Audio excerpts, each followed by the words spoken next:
Hoy les voy a hablar de la supereminente grandeza de su poder. Y para esto vamos a buscar Efesios 1 del 17 al 23.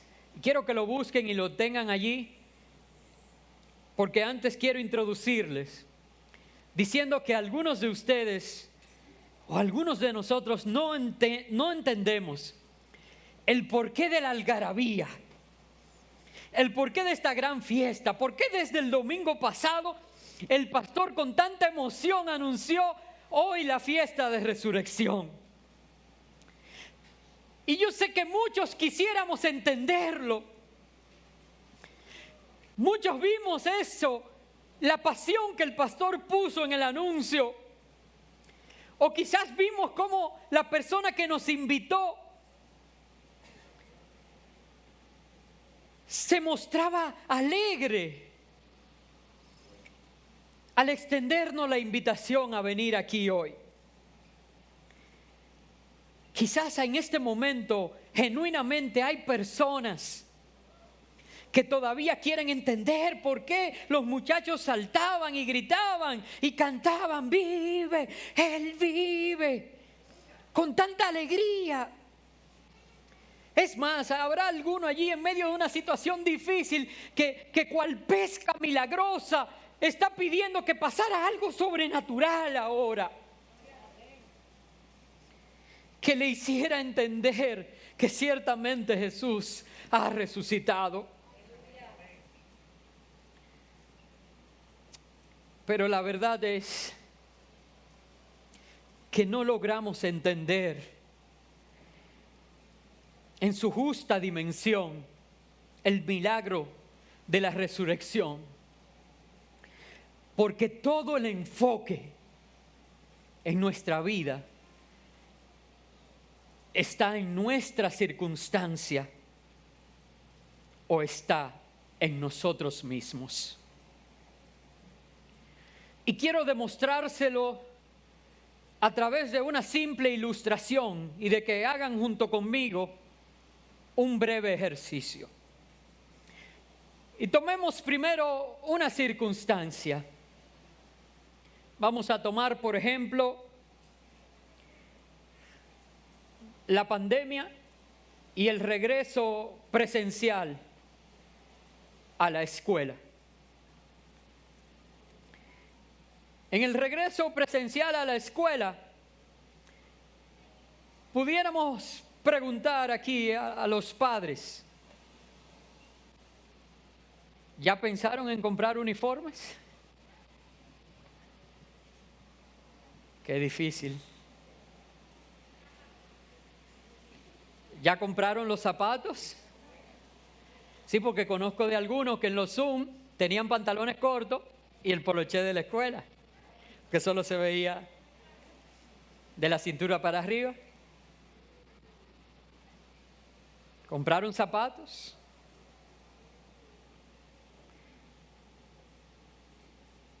¿Cuántos tienen miedo de que sus hijos quizás se contagien porque la pandemia no ha pasado al ir a la escuela? ¿Cuántos han decidido: no, pues mis hijos no van a la escuela, se quedan virtuales? Pero entonces los padres tienen que regresar al trabajo. ¿Cuántos tienen el problema de que no tienen con quién dejarlo en la casa? Y cuando miramos todo esto, hacer este ejercicio de las circunstancias nos llena de ansiedad. Y solamente con mencionar alguna de estas cosas, yo veía cómo la mirada de algunos de ustedes provocaba estrés. Como diciendo: pastor, ya, deje ese ejercicio, que yo no vine hoy a la iglesia a preocuparme. Yo vine a una fiesta, usted anunció una fiesta de resurrección. Pero entonces vamos a cambiar el enfoque de la circunstancia y vamos a cambiarlo ahora a mi persona. Y entonces enfoquémonos en mi persona. y vamos a hablar de mis problemas. Iglesia, ahora enfoquémonos en mis problemas. Si les cuento, no. Ustedes no quieren hablar de mis problemas. Vamos a hablar de lo de Emily. Emily, ven, vamos a hablar de tus problemas aquí delante de toda la iglesia. No. ¿Saben? Hablar de mis problemas o quizás de los de ella, lo que traería sería quizás culpa o vergüenza. Porque tener un enfoque en mí o en las circunstancias, lo que siempre traerá será culpa y ansiedad. En cambio, cuando usted y yo aprendemos a llevar nuestro enfoque hacia Dios, nuestro enfoque al Señor, recibimos libertad y esperanza. Entonces, pastor, ya no siga poniendo ilustraciones y ejemplos. Yo quiero que usted me diga cómo yo puedo cambiar el enfoque hacia Dios, cómo yo puedo cambiar el enfoque hacia el Señor, porque esas son cosas que yo quiero. Ya yo estoy cansado de sentir culpa, de sentir vergüenza, de sentir ansiedad. Sin embargo, yo quiero sentir libertad.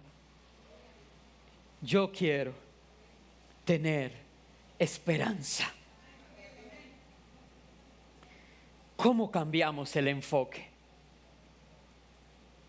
El apóstol Pablo nos enseña precisamente eso en ese texto de Efesios. Pero miren lo especial, precisamente para el día de hoy, es que el apóstol Pablo nos enseña que la forma de cambiar el enfoque es a través de la resurrección de Jesucristo.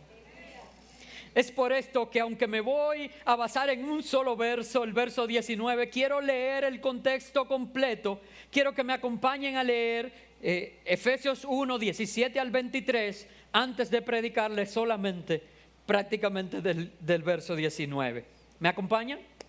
Vamos a leer a partir del verso 17. Dice: para que el Dios de nuestro Señor Jesucristo, el Padre de la gloria, os dé espíritu de sabiduría y de revelación en el conocimiento de Él, alumbrando los ojos de vuestro entendimiento, para que sepáis cuál es la esperanza a que Él os ha llamado, y cuáles las riquezas de la gloria de su herencia en los santos, y cuál la supereminente grandeza de su poder para con nosotros los que creemos, según la operación del poder de su fuerza, la cual operó en Cristo, resucitándole de los muertos y sentándole a su diestra en los lugares celestiales, sobre todo principado y autoridad, y poder y señorío, y sobre todo nombre que se nombra, no solo en este siglo,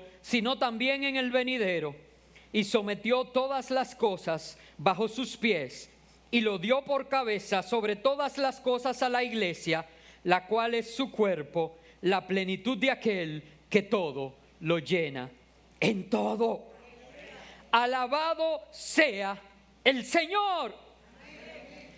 El apóstol Pablo está expresando aquí su oración en esta carta a los Efesios, de que nosotros tengamos la suficiente entereza para entender, comprender, y que nuestro entendimiento sea abierto para conocer que nuestra esperanza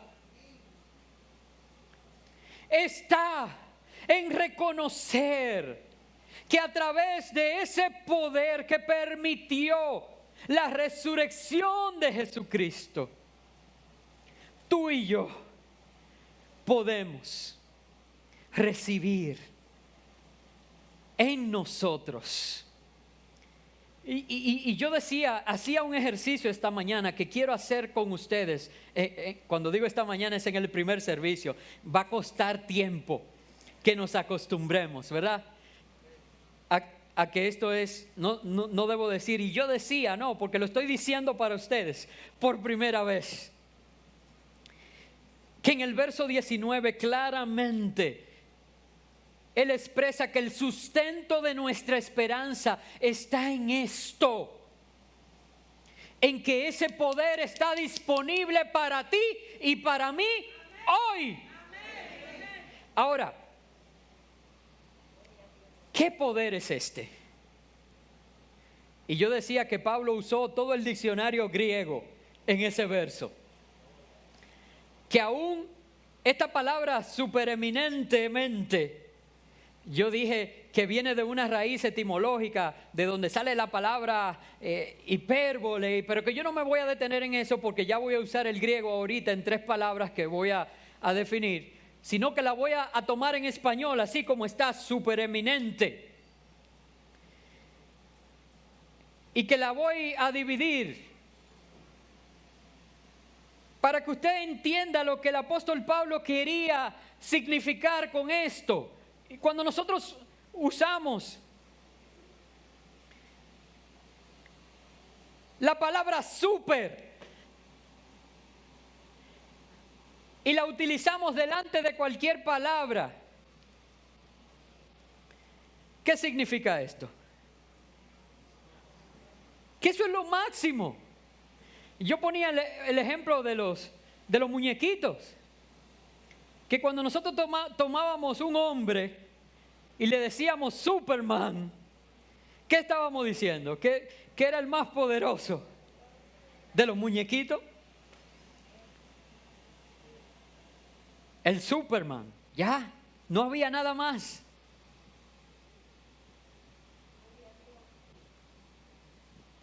Pero decía que cuando nosotros usábamos el término eminencia, generalmente se le daba a aquellos que están revestidos del más alto honor, que están revestidos de grandeza.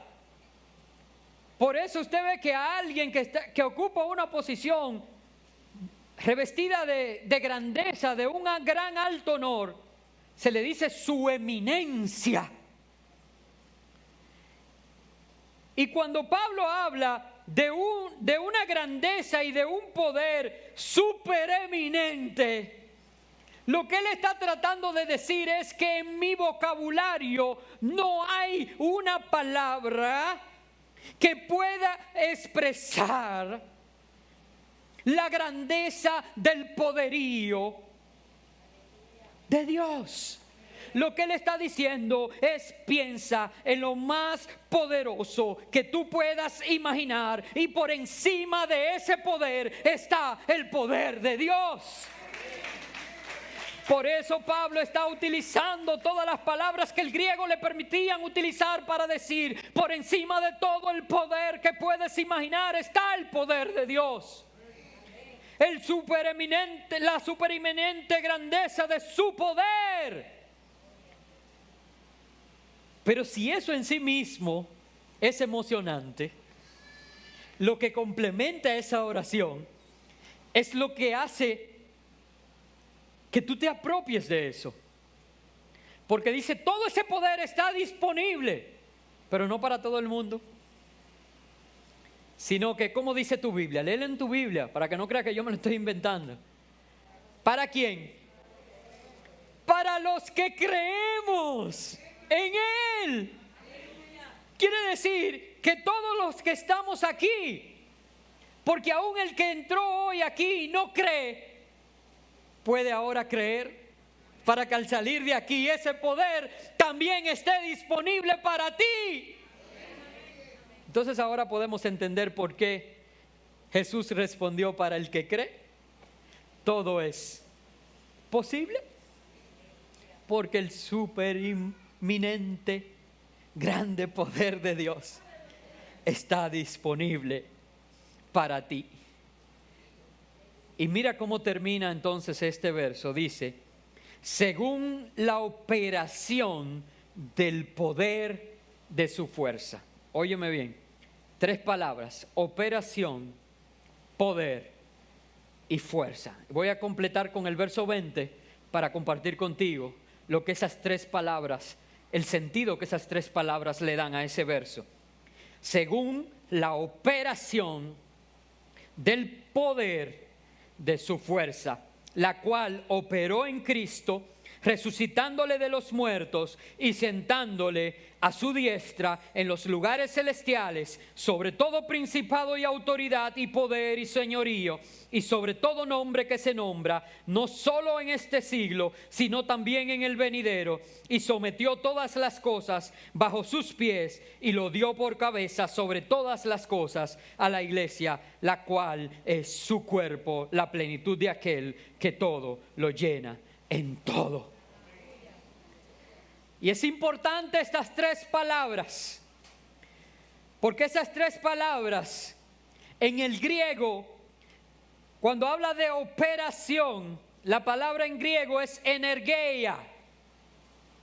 Y la palabra energeia es una fuerza activa, una fuerza eficaz, que es donde se deriva la palabra que hoy nosotros usamos, energía. Que no es solamente un poder estático, es un poder que te mueve a la acción, es un poder que opera. Por eso fue que ese poder operó en Jesús, por eso no se quedó estático, sino que se levantó de la tumba. Por eso fue que la muerte no pudo detenerlo. El silencio del sábado se rompió y el domingo llegó. Él vive. Hermanos, y ese poder que activa está en tu vida hoy. Ese poder que operó en Cristo opera en ti. Energía. Pero es un poder, como dice aquí, esa fuerza que operó en Jesús está lleno de un poder dunamis. Y es la segunda palabra, que es donde se deriva la palabra nuestra, dinamita, que es un poder con potencia, es un poder explosivo, es un poder que mueve todo alrededor, es un poder que hace explotar. Por eso hubo como un terremoto, por eso la roca se movió, por eso la tumba se abrió. Dunamis de Dios hay en tu vida. Y por último, y sí que es importante, hermanos, cuando habla de que operó el poder de su fuerza. Esa palabra fuerza, la palabra griega es ischus. Ischus es la fuerza que impone dominio. Porque Jesús no solamente ese poder operó en él, lo levantó de los muertos, se abrió la tumba, se levantó, sino que lo levantó a los cielos y lo sentó a la diestra del Padre, que es símbolo de dominio. Le dio un nombre que es sobre todo nombre, un nombre en el cual un día toda la rodilla se doblará y toda lengua confesará que Jesús es el Señor. Él ha sido puesto de cabeza de todo en los cielos, en la tierra y debajo de la tierra. Él es Rey de reyes y Señor de señores. Toda potestad le ha sido dada en este siglo y en todos los siglos. Él es el Señor. Hermanos, es necesario que tú y yo reconozcamos esto. Yo decía que eso es fundamento de nuestra fe.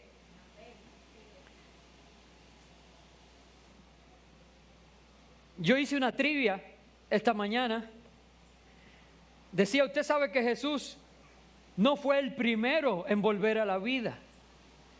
El Antiguo Testamento registra casos y el Nuevo Testamento también.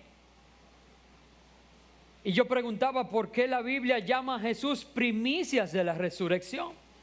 Y se mencionaron casos, algunos me dijeron, menciónenme el hijo de la tsunamita.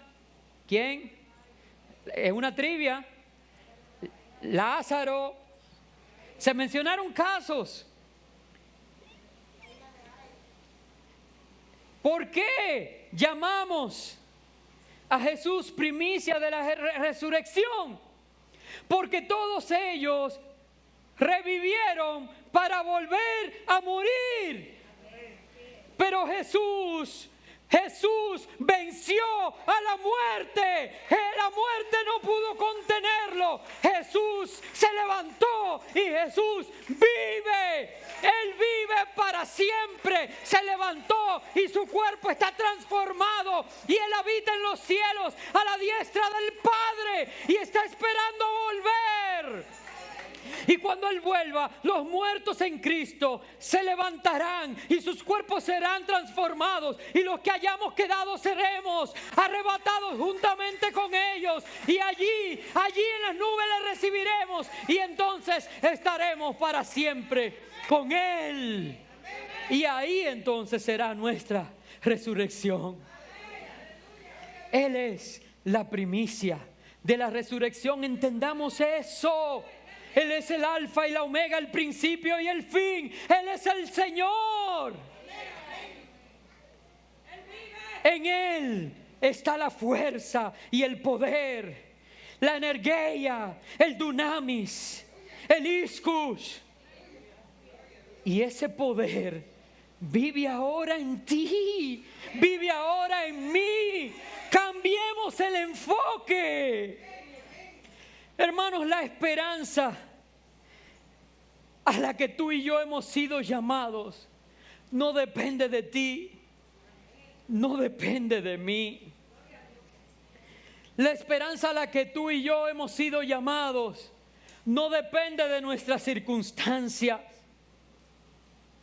La esperanza a la que tú y yo hemos sido llamados depende de Él, y Él nunca falla. Él es poderoso, Él es todopoderoso. El supereminente poder y su gran fuerza no han perdido una batalla. Y ese mismo poder vive hoy en ti y vive hoy en mí. Por eso Pablo no ora que se vayan tus problemas. Por eso Pablo no ora que se cambien tus circunstancias. Por eso Pablo ora que el Espíritu Santo te dé sabiduría, te dé revelación y te dé conocimiento de Él. Y esa es mi oración hoy, para que al conocerle a Él, para que al tener revelación de Él, Él te dé la energía, el dunamis y el iscus, para que cuando venga la circunstancia, cuando pierdas el enfoque, te puedas poner de pie. Ponte de pie y puedas decir: es verdad, yo no puedo. Es verdad, yo no puedo. No puedo. Pero Él puede. Él puede. El enfoque no soy yo. El enfoque no es la circunstancia. Él venció a la muerte y Él vencerá en este siglo y en el próximo, porque Él tiene la autoridad, Él tiene el dominio, Él puede. Ven a Él hoy y entrégale tus cargas.